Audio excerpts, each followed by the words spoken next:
Hey guys, this is Jeff. I'm here with Ebayaddicts, and today my special guest is Flip a Dollar. What's going on, man?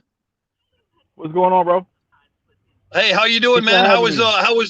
Hey, for sure, for sure. Remember, if you guys don't know, I had this guy on last year in 2020, and I told him I was like, bro, as soon as Thanksgiving and the election's over and Christmas is over, we're gonna have you back on and hang out with us, man. So I appreciate you coming and hanging out with us. And how was your Christmas and New Year's? Everything went well for you? Yeah, everything was great, man. The family's great. We had fun. We got some time to bind. You know what I'm saying? The traveling and everything was restricted. So, I mean, yeah, it was good, man. All right, cool. Did It was Santa good. Claus bring you anything good this year for Christmas? No. I still have gifts I didn't open, man. Oh I yeah. still Okay. have stuff I didn't open, so I did well. Okay. Cool, man. So go ahead and introduce yourself to our audience in case people don't know who you are. Tell them who you are and where you're from and what you do. Go ahead, man. Okay, well, I go by Flip a Dollar on Instagram, on YouTube, Pushy215 on Twitter. Um, I'm an entrepreneur, author, mastermind creator. I'm into anything resale, um, anything gig work. I'm just, I'm a serial entrepreneur. I'm into a lot of different stuff, and I just like getting out there, making money, and helping other people make money.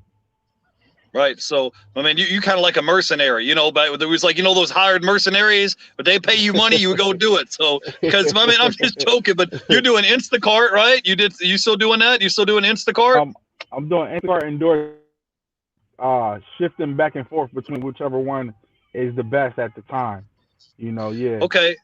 All right, cool. I wanted to say hi to Wendy is here in the chat hanging out with us. We got the Thrifty Pickers is here. He says, hello, eBay addicts. It's great to see you again. Yeah, for sure, man. Thanks for hanging out. We got a great guest on the show today, Flip a Dollar. And so talk to me, man. Tell me a little bit about your journey because you're a full-time reseller as well. So kind of like, Yes. what was your journey from being a full-time employee to now you're basically like self-employed now, right? Yeah. Well, it started when I was young.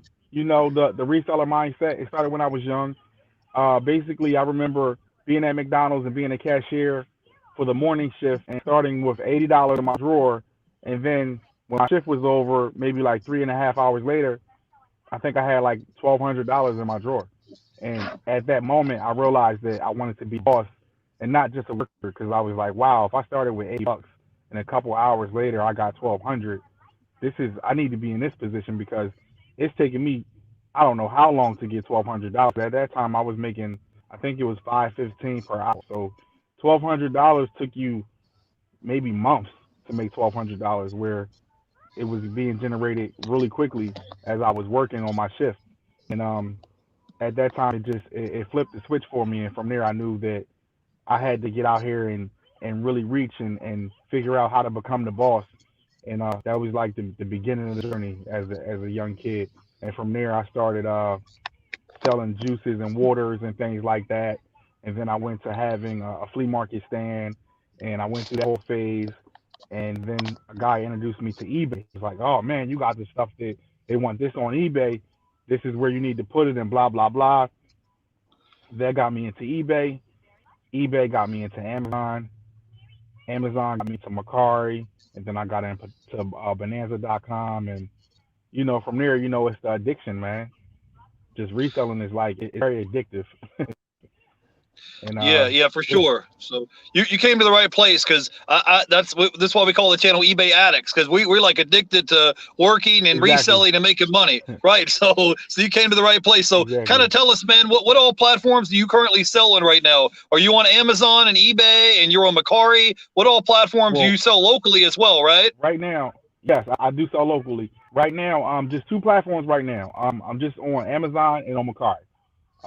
I need to get back on eBay because eBay it's a lot of money on eBay for me, but a lot of the stuff I'm doing is new and experimental, so it works a lot better on Macari than it does on eBay.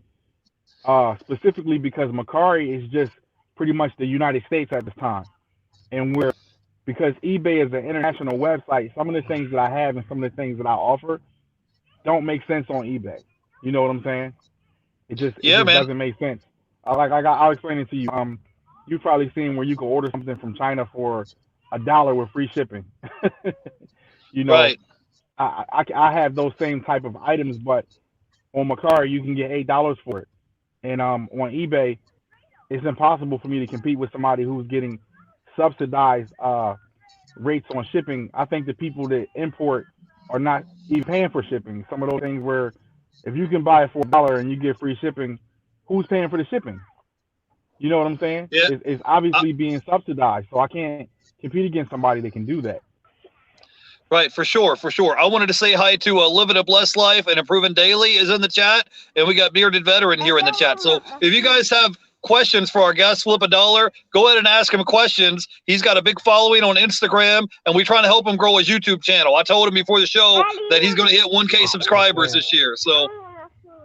Okay, son. So we gonna make that happen. We gonna make sure you get to 1K subscribers this year, man. So Flip a Dollar, man. Tell people how long have you been a reseller now? Oh man, I lost count, bro. Like I guess maybe like 15 years. Obviously not on the internet, but just into the reselling thing about 15 years, something like that. You know what I'm saying? Okay, I cool. definitely lost count. Right. So I got my man Flip a Dollar's YouTube channel and Instagram is linked in the description, and he also has like courses and ebooks that you sell as well, right? Yes, I do. So you want to talk a little bit about that? Because one of them I was really interested in, that you had a course or like a ebook talking about selling media, like selling DVDs. And I watched one of your interviews, and you was making between $10,000 to $15,000 a month just selling media. So can you talk a little bit about that? Yeah. Basically, media is like, that was like my number one thing that I got into when I started reselling, because it was like super easy to do.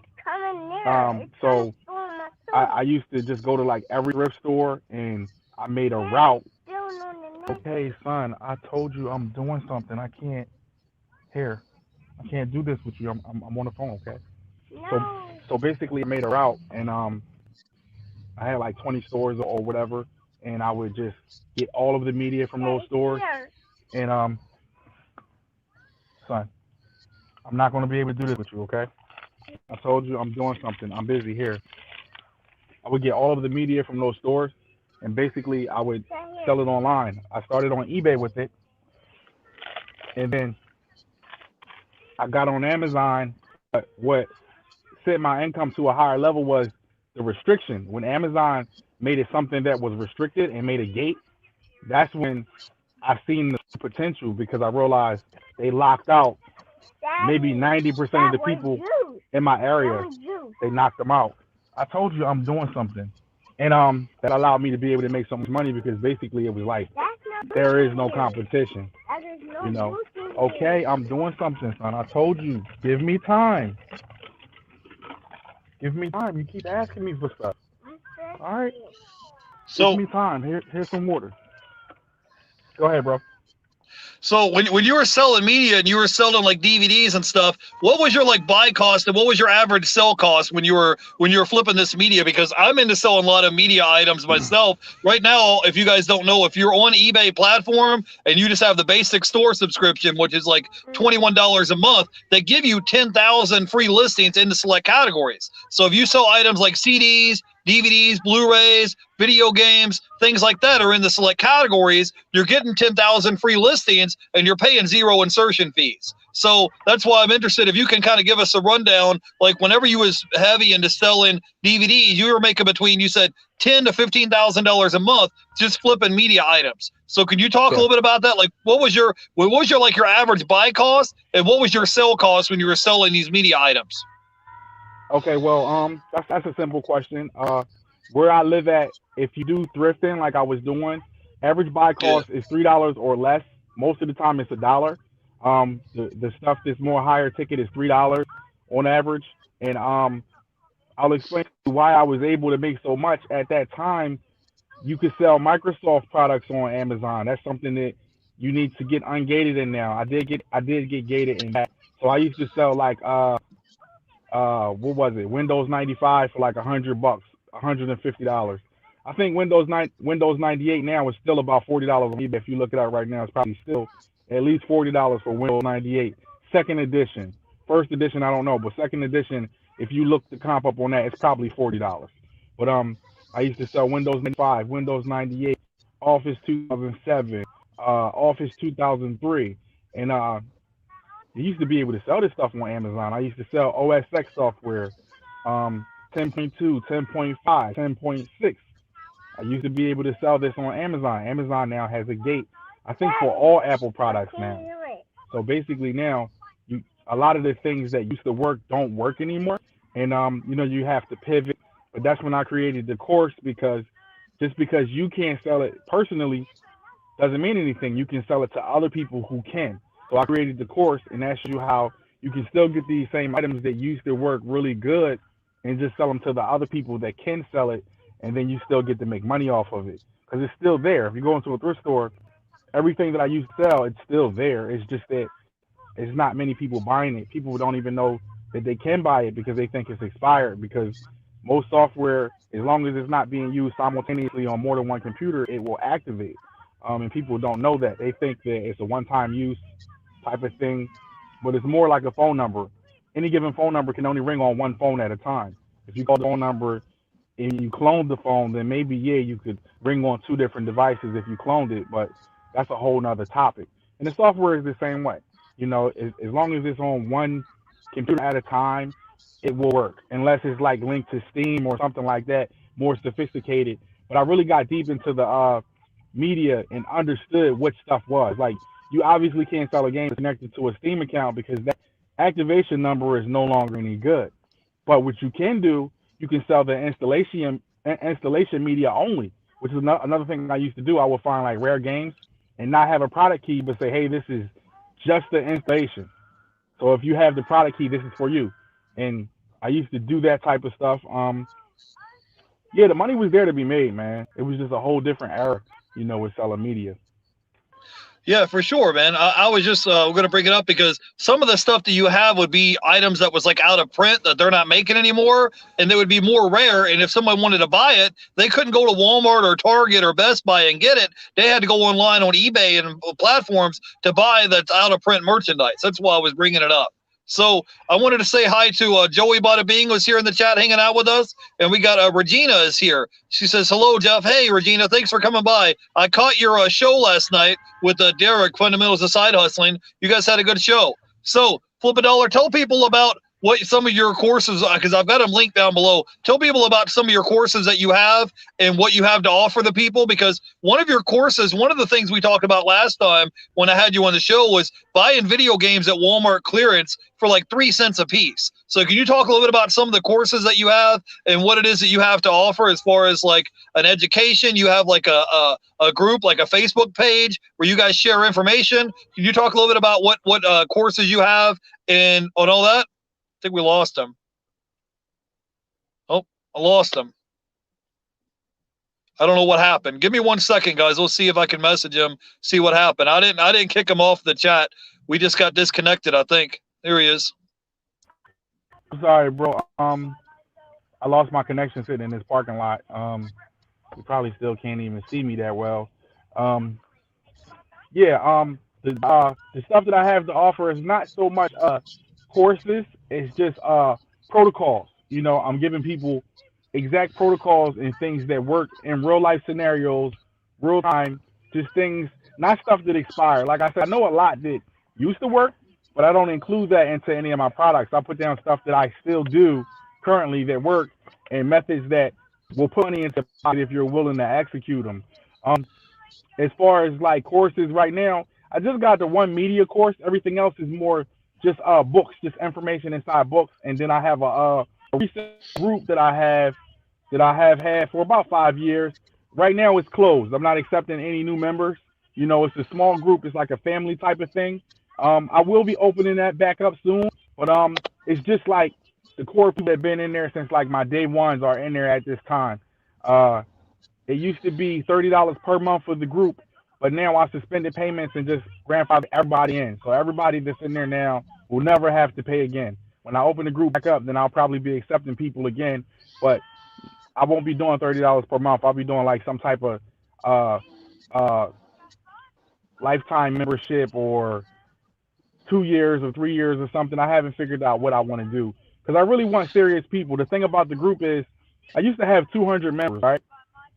But I noticed Yeah. when I had 200 members, I probably had about 30 or 40 active people. So I looked at it as if 160 people were leeching. I don't want people to come in there and just collect information.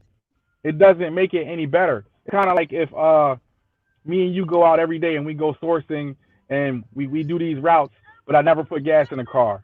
I'm always hungry, but I'm waiting for you to buy food. Eventually, you're going to start riding around with me. That's just going to get played out. And it's like I had to, make a lot of changes and adjustments in the group to make it where we had the active people, the people who cared, the people who shared, the people who kept the lifeblood going in the group. Because if you give a person an old deal, they can't execute an old deal. I used to see people give out information like super old and dated, and they knew it was super old and dated, and that was the way they participated. And that's not really going to help anybody make money right now. You know what I'm saying? Right. So I made adjustments, and when I get it figured out, the direction I want to go in, then I'll open the group back up. Okay, man. So talk to me a little bit about how have you able to pivot your business last year in 2020 with everything that's been going on? Because, like, for example, I've been hitting a lot of thrift stores and a lot of pawn shops, but ever since we had that outbreak, I've been doing a lot more online, like sourcing online and buying stuff in bulk. And I've been looking for replenishable items. Like I said, I just went to the Dollar Tree today, and I'm looking for an item that I could buy once for $1 and then resell that item over and over and over again. You understand what I'm saying? And I'm using the Yeah. Dollar Tree as like my little miniature warehouse. And like, for example, I just bought so the other day I bought these like little Disney night lights, right? They have it at the Dollar Yeah. Tree for $1, and it was like frozen Disney nightlight, and I'm buying it for $1, and I put it up on eBay for $10. Well, it doesn't sound like a lot of money, but what if you can sell 10, 15, 20 of them, and you have that listing, and then that item sells over and over and over again, and then whenever the item sells, all I got to do is walk across the street, go to the Dollar Tree, grab that one item that's sold, put it in a little 6x9 padded envelope, and ship it out. You see what I mean? That way, instead of me listing 100 items a day, I can list 10 items a day that are replenishable items. You know what I'm saying? And then resell them over and over again. So I've been doing stuff like that, and I've been looking for big lots of merchandise. Like I bought 400 CDs new in the shrink wrap for $180. So my buy cost was like 40 cents a piece. See what I'm saying? Yeah. So even if I could just sell them for $10 a piece, my buy cost is 40 cents. You're going to make a 25x on your money. So when I sell those 400 CDs times $10, now I took my buy cost, which is $180, into $4,000 worth of merchandise. That's the kind of tricks that I've been doing. Do you have any other like tips or tricks or anything like that you can tell us about? Well, for one, anybody that didn't get the Q1 playbook, which is the book I wrote on this type of information, anybody willing to get it, I'll give them 50% off. It's a $35 book. I'll give anybody 50% off that checks this stream out that wants it. I break down like all of the ways to make that happen, and make it happen consistently. One of the best ways to make that happen is to be associated with somebody in the store that controls the inventory. And I talk about how to make that happen in the book. And it's very powerful because, like I said, this is real world information that it always works. It doesn't have a time where it's like, oh, that doesn't work anymore. It always works because it puts you in position to just be receiving the inventory, consistently. Yeah. And having those type of connections where you can do that. And basically, you control the inventory. Like you said, you know what's in the store and you have access to it. You don't need to actually go buy it up front. You can control it. It's almost kind of like a drop shipping thing, but you're not really drop shipping. You know what I'm saying?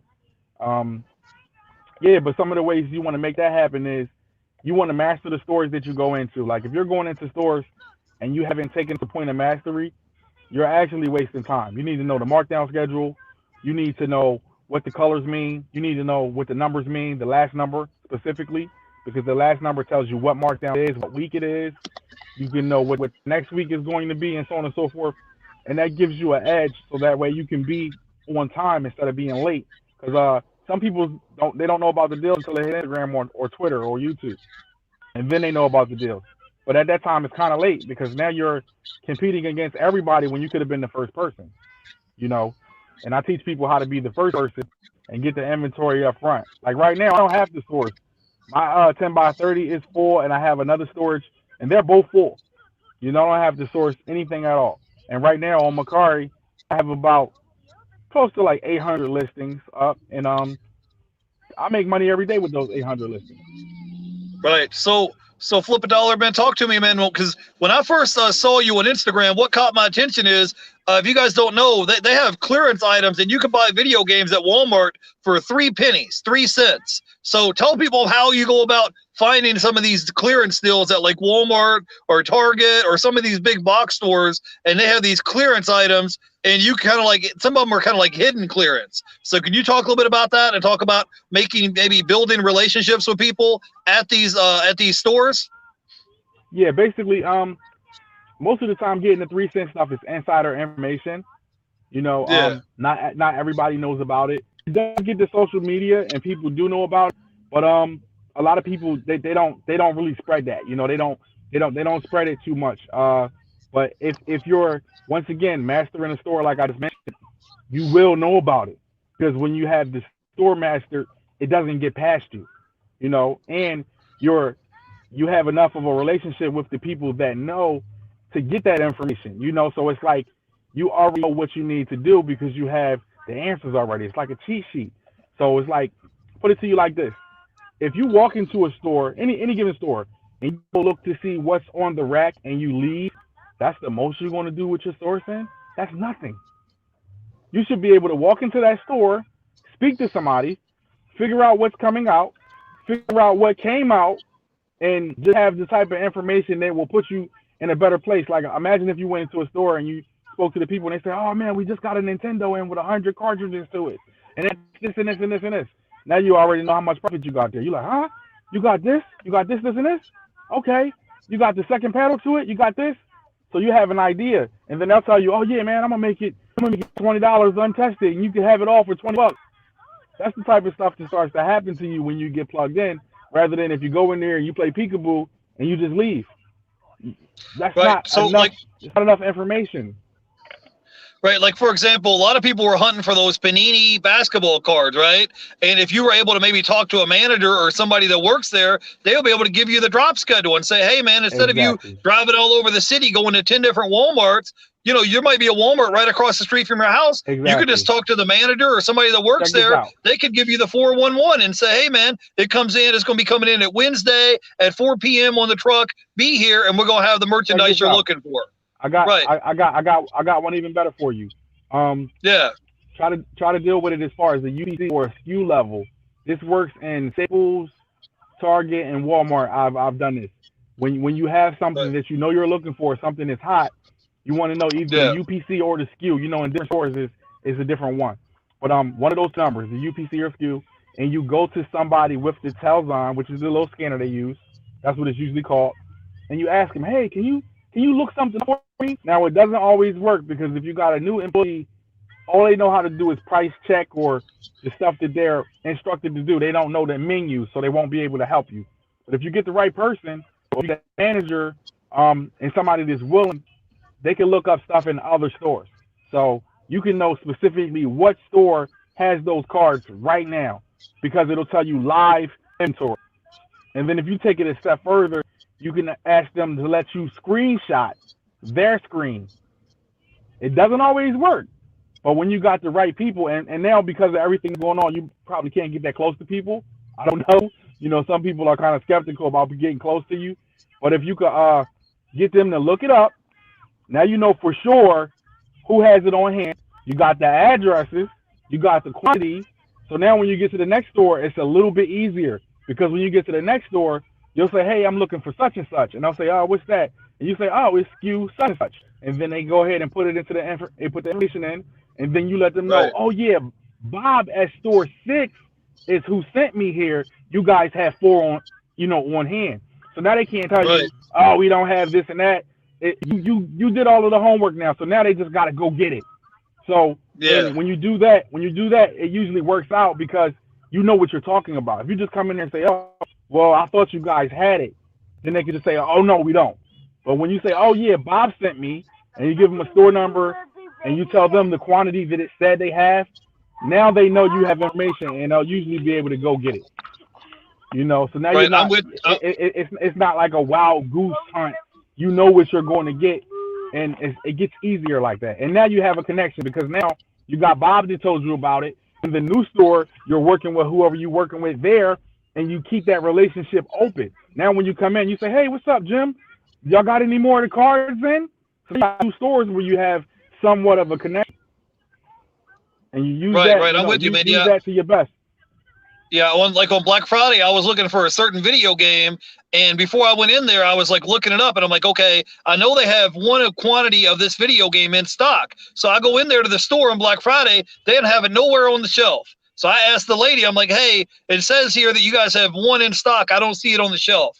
And she's like, oh, it'll be in the back room. So she went in the back room, 2 minutes later came out with it. You know what I'm saying? So just because Exactly. sometimes they might have it in stock, but they don't have it on the shelf, and it might be in the back room. And all you got to do is talk to somebody. I wasn't rude or anything. I was just saying, hey, I'm looking for this certain Dragon Ball Z game. It says you guys have one in stock. I got here as soon as it opened on Black Friday. I don't see it on the shelf. Is there any way you can check on this for me? Here's what it looks like. Here's the model. Here's the SKU number. And they walked into the back room and walked right out and had it right in their hand. Said, here you go. Because they have access to information that as a customer, you don't have that information. You know what I'm saying? Exactly. So, hey man, talk to me a little bit about we talked last time a little bit about doing trash to cash, and you're able to find stuff in maybe on junk day or stuff that people put out at the street curve, and then turn stuff that people found as garbage and turn trash into cash, the garbage into gold. So tell me a little bit about what type of strategy techniques you would look for if you're out somewhere and other people is like, have put out of the street curve, and you're able to go through it and say, okay, I'm going to find this knob off of this, or I'm going to find this tray from this dishwasher, and just find little parts and pieces of stuff that you can flip and resell. Yeah. Well, I do have the Trash to Cash book. That's in my bio. It's a $25 book. It used to be a $100 book, so I got it at a steep discount. This information is life changing because I really, really go deep into Trash to Cash. But Trash to Cash is really a mindset. It's you have to be able to see that everything has value, and then once you see that everything has value, you have to do the work. One of the easiest ways to get it is Marketplace. People got stuff up there for free. Craigslist. People got stuff up there for free pickup. Do your homework on it, see what it's worth, and see if it's worth you going to go get it.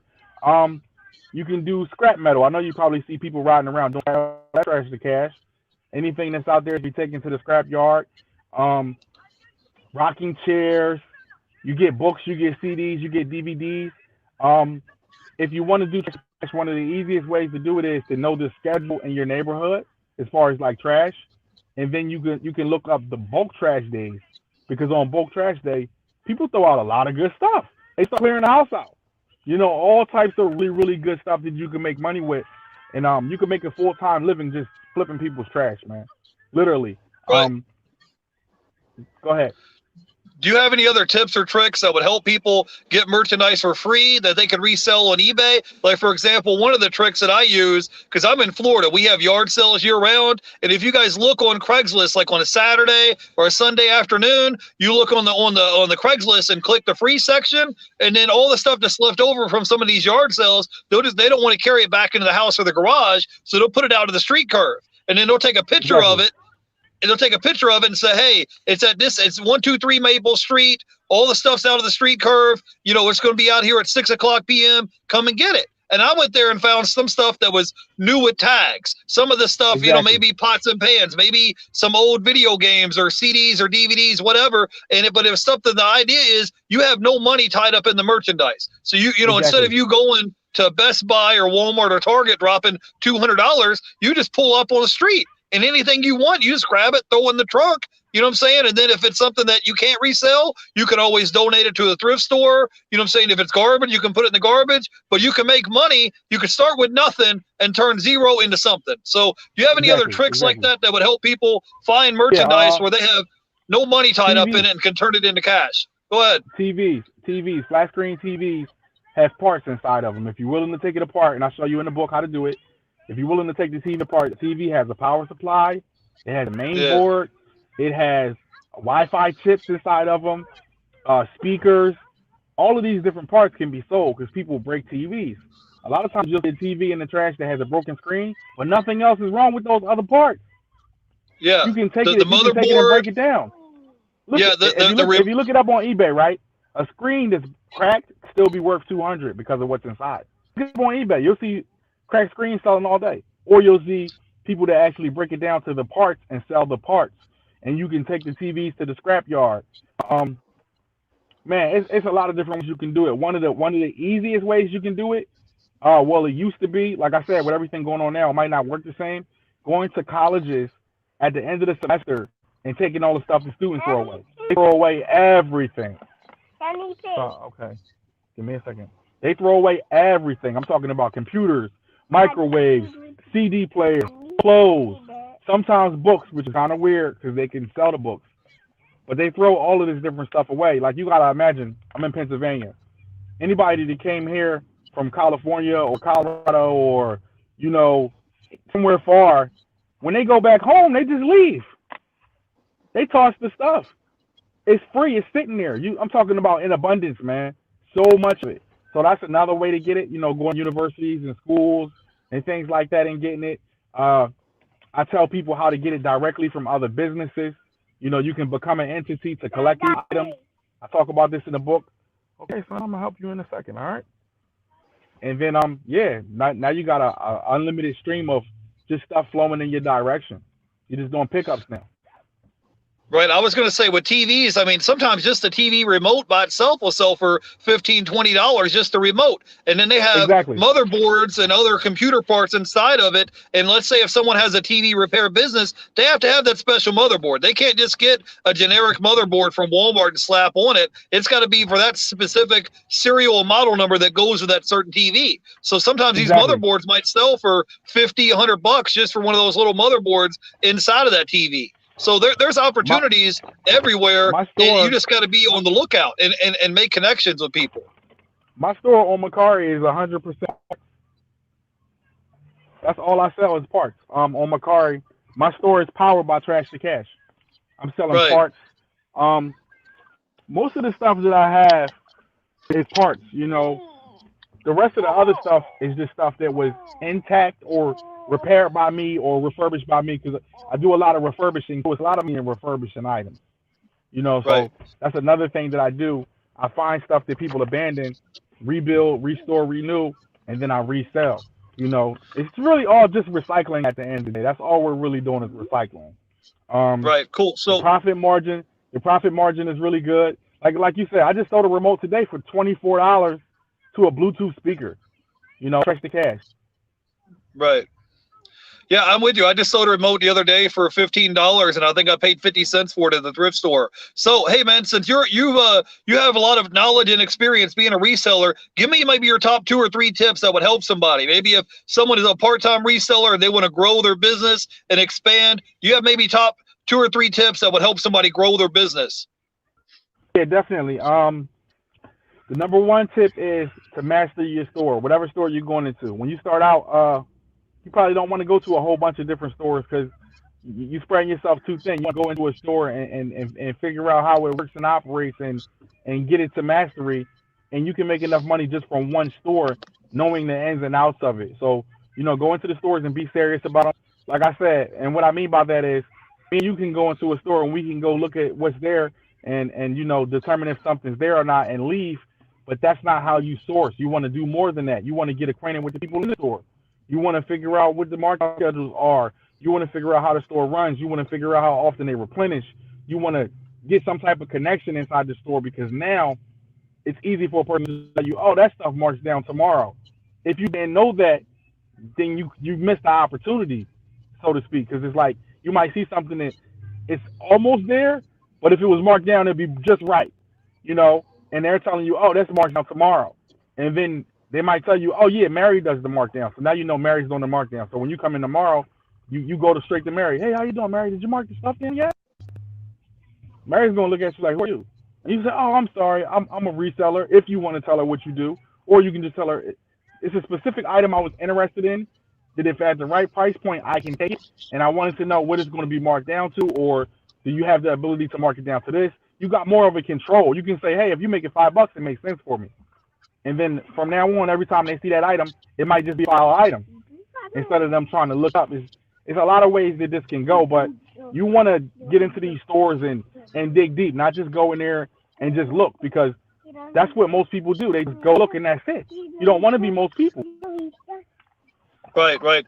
I wanted to say hi to my man Felix here from Giant Lifestyle. He dropped a $4.99 super chat. He says, great content, Jeff. Hey, man, I appreciate you, Felix. Felix is going to be flying in town to Florida this weekend. We're going to meet up and collab and shoot some YouTube videos. So I appreciate you for stopping by, Felix, man. I appreciate you, bro. And I'll see you soon. So, Anthony, do you have any other tips or tricks that you can drop on us that help us jumpstart our resale business that you can think of on the top of your head? Yeah, you want to have a budget. $100, $200, $500, $1,000, whatever. Just know how much you want to spend and exhaust that budget. Exhaust it. That's how you get, into the business and you grow, because now you have a goal. If you got $100 to spend your $100. Go home, take some really good pictures. Look your stuff up. If you have something and you don't know what it is, you can use Google app to scan it, and it will find comparable items, and usually it'll find the exact item you have, and you can copy other people's titles and descriptions and things. Just make a really strong listing. My listings are usually on Google Shopping, my Macari listings, because I do a really detailed listing, a lot of information, and usually the only question people have to ask is, can I do a better price? Because I usually try to include all of the stuff that's important to know about a specific item. Okay, cool, man. So, hey, man, tell me, it's a new year now. We're in the year 2021. Tell me about some of your new projects or some of your new goals that you have this year for 2021 for yourself and your business. Tell me some maybe 2 or 3 top goals because I could tell you're a really goal-driven individual. So give me top 2 or 3 goals that you've set for yourself this year. Like, for example, are you going to expand your reselling business for your YouTube channel? Go ahead and tell us a couple of things. Well, I got 2 YouTube channels. I'm planning on getting both of them monetized soon. I plan on making at least $30K in revenue on Macari from recycling.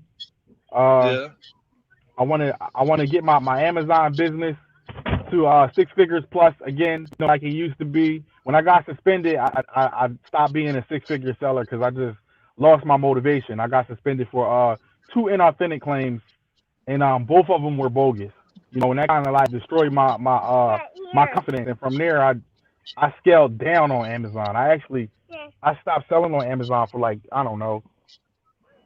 was a certain amount of time, but I got on, and I'm just ready to get back into it like I used to be. So I got a lot to do, man. I got a lot to do because I wanna get back to where I used to be. I was like a savage, man.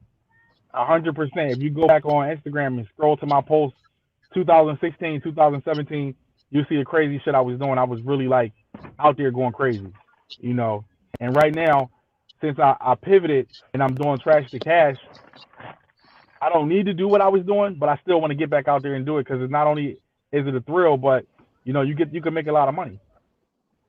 Yeah, you can make some great content out of that too. You can film it, make some good content for your YouTube channel. So, hey, man, yeah, for sure. I don't want to hold you up much longer because I know you got your son and you have other things going on today. So go ahead and tell people where they can find you on Instagram and YouTube. Well, on YouTube, youtube.com/flipADollar. And then on Instagram @flipADollar also. I also made a Clubhouse. I don't know if you're on Clubhouse yet. Clubhouse is a nice app. It's a audio only app, but it's a lot of information and content on there. I'm on Clubhouse @flipADollar also. Okay, cool. Well, I got your Instagram and YouTube is linked down below in the description. Give me your final thoughts, man, and I'm going to try to catch up with you again soon. Give me your final thoughts on reselling. If somebody wants to get in the game and they want to start making some money, give me your final thoughts on what they need to do. Well, I mean, they got to get started. That's for one.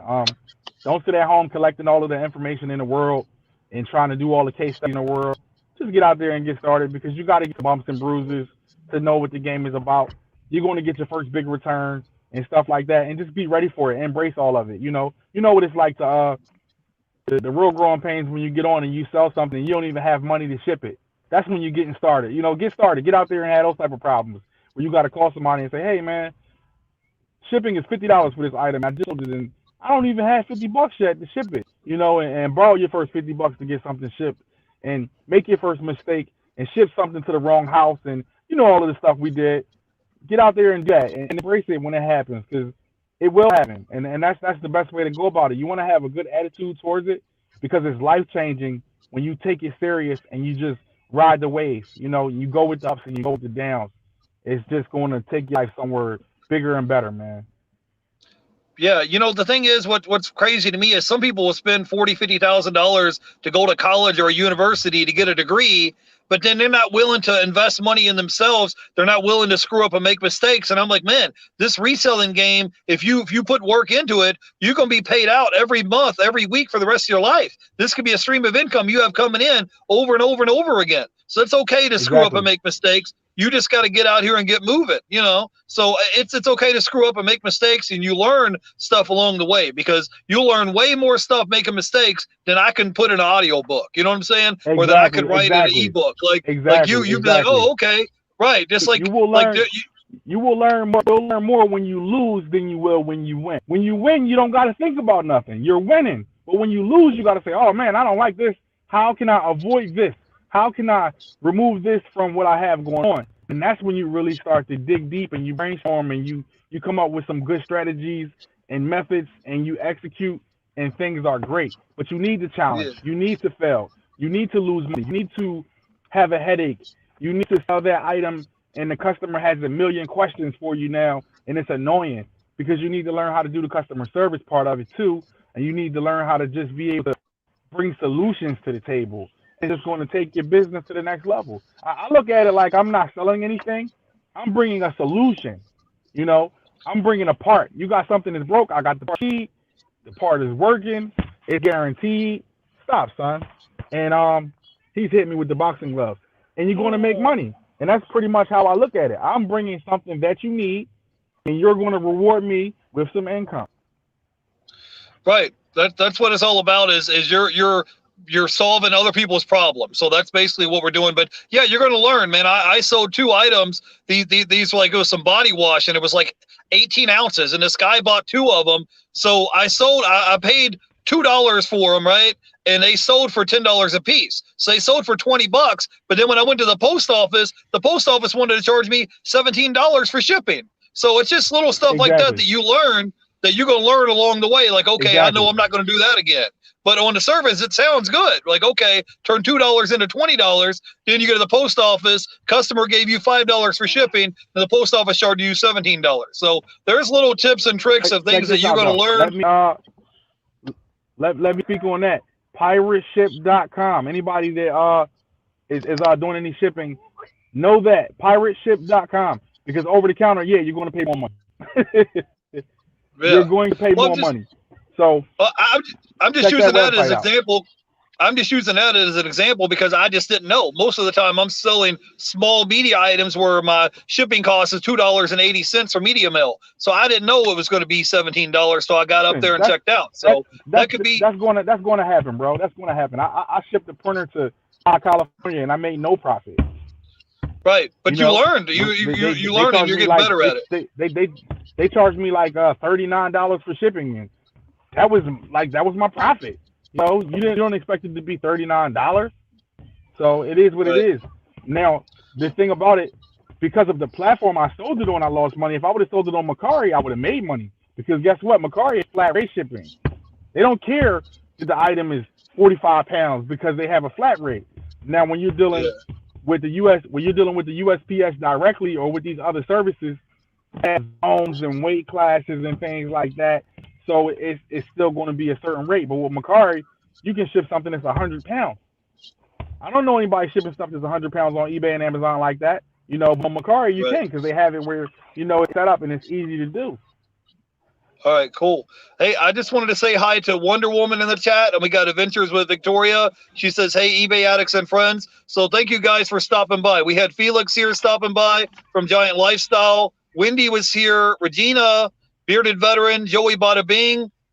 We had Living a Blessed Life and Improving Daily, and the Thrifty Picker. So I want to thank all you guys for stopping by. I'm sorry that you know, the lighting and everything wasn't the best, but I appreciate you for hanging out with me today, Flip a Dollar. And I got all your links to your Instagram, YouTube, and all your ebooks is linked down below. So so anyways, cool. man, I appreciate you coming on, man. And I'm telling you, man, sometime this year in 2021, bro, I want you to hit 1K subscribers. I want you to hit me back up on Instagram and be like, hey, I did it. I just hit 1K subscribers. So let me know when you do that, all right? For sure. All right, bro. I'm going to see you again soon, man. Have a good night, all right? All right, thanks for having me. All right, for sure, man. See you later. All right, bye, guys.